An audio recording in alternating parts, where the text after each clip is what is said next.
turite jeigu elektrinį virdulį, ar ne? Atidarėt jį, reiškia, kad jisai garuotų nuolatos čia. Apsigaubėt iš pradžių kažkokią tai paklodę, po to užsimetėt antklodę šiltesnę tokią ir galima netgi ant viršaus užsidėti, pavyzdžiui, kažką neperšlampamo, kažkokią tai polietileninę, pavyzdžiui, apsiaustą tokį polietileninį užsidėti. Ir viskas, čia vyksta garavimas, jūs pirtyje, visas jūsų kūnas prakaituoja. Tai yra garinė pirtis, ne? Nuostabus dalykas prieš tokias ligas. Tuo tarpu galva, kad neperkaistų, nes vis dėlto galvai tai pirtis nėra labai gerai, kai sergat, ar ne? Čia jums kažkas gali uždėti šaltą kompresą. Čia šalta, čia karšta. Tokiu būdu mes pakeičiam kraujo apytaką, čia susiaurėja kraujagyslės, ten išsiplečia ir kraujas nueina nuo galvos ir tokiu būdu palengvinam galvos skausmus. Mes nuimam galvos skausmą, nuimam patinimą nuo čia, nuo nosies, tai yra čia, kur susikaupia, kaip ir sakiau, čia sutinė viskas ar ne, prisipildė kraujo indai. Ir tokiu būdu, reiškia, mūsų kraujas nuteka toliau į kūną, mes labai palengvinam savo būdą. Ir priedo sudarom labai geras sąlygas imuniniai sistemai kovoti su bakterijų. Tokiu būdu galima tokią vonelę lygiai pasidaryti, nebūtinai reiškia, tokią pirtį pasidaryti, galima tokiu pat principu irgi nuimti galvos skausmus, jeigu jūs atsigulsit lovoj, nuleisit kojas, pasistatysit karšto vandens bliūdą, ar ne, kažkokį tai dubenį, prie lovos sumerksit tenai kojas, atsigulsit, apsiklosit, o ant galvos šaltas kompresas. Irgi tas pats principas. Čia šalta, ten karšta. Ir kraujas nuteka į tenai ir tokiu būdu mes, reiškia, palengvinam visus tus skausmus. Tokiu būdu galima nuimti ir tą slogą, ypatingai, kai čia labai užsikemša, didžiulis diskomfortas.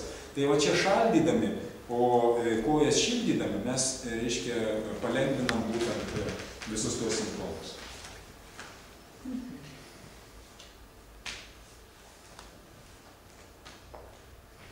Kontrastinis dušas irgi labai gera gydymo priemonė ir tai profilaktinės priemonė. Kontrastinis tai reiškia, kad jūs maždaug 3 minutės pastovit arba pasėdit, nežinau kaip jums patogu, po šiltų arba netgi karštų dušų, tai yra tokiu, kad jūs galit pakęst tą karštį. 3 minutės.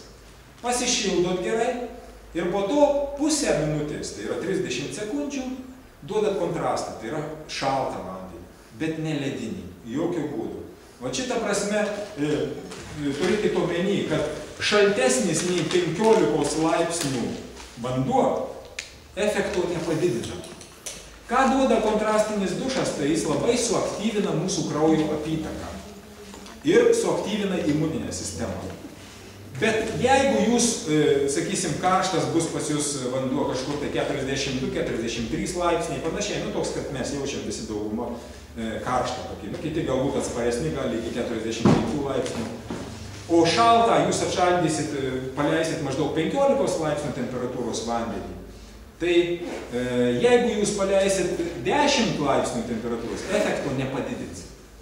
Bus lygiai tas pats kaip ir 15. Dėl to neverta savęs kankinti labai šaltų vandenį. Užtenka 15 laipsnių, reiškia, ir bus tas pasiektas būtent šitas kontrasto efektas ir suaktyvina labai mūsų imuninę sistemą ir suaktyvina mūsų kraujo apytaką.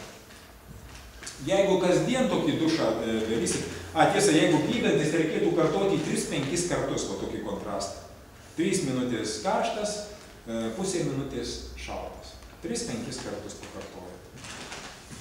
Galima šiek tiek kitaip padaryti irgi, bet jeigu jau turit kažką partnerį, kas jums padės, ar ne, nes pačiam gan sunku tai padaryti. Jeigu jūs į šaldymo kamerą įsidėsit ir turit ledukų prisišaldę, tai galima labai įdomų, reiškia, tokį kontrastą pasidaryti, tokį, tikrai norit, pajutot pirmus simptomus ligos ir norit greitai suaktyvinti imuninę sistemą, kad greitai nugalėti visą tai.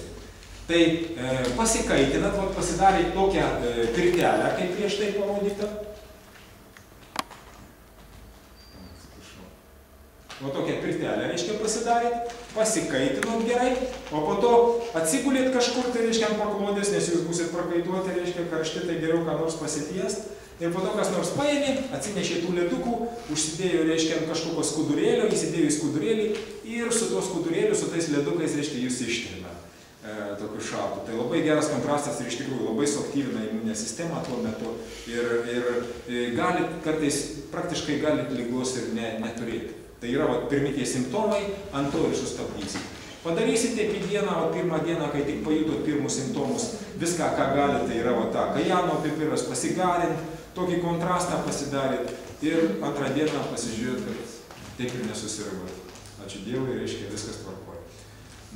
Reiškia, liga buvo nugalėta pačiuose prieigose.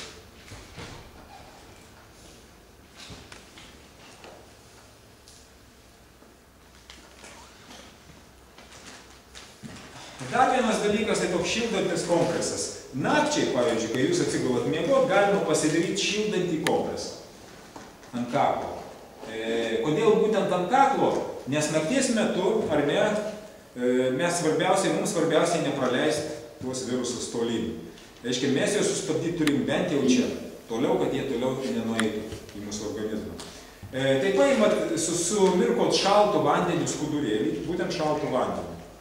Jo. Sumirkot skudurėlį ir uždedat jį ant kaklo. O, kaip čia parodyta, ne? Iš pradžių toks jausmas nemalonus, šaltas prisidėjo čia prie karšto kaklo.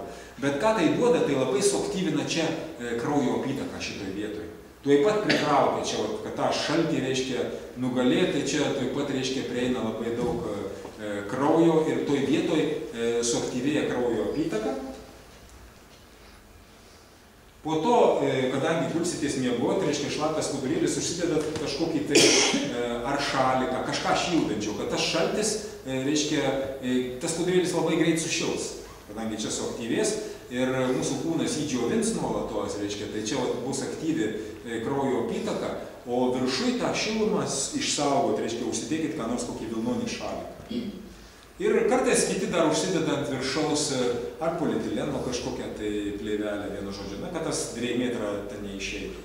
Tai irgi šiek tiek sustabdavo ten tą šilumą, izoliuoja, kad jinai neišeitų. Tai atsiprašau, ir nakčiai tai labai padeda. Po to skudurėlio, ar toj polietileno dėti, ar ant šaliko?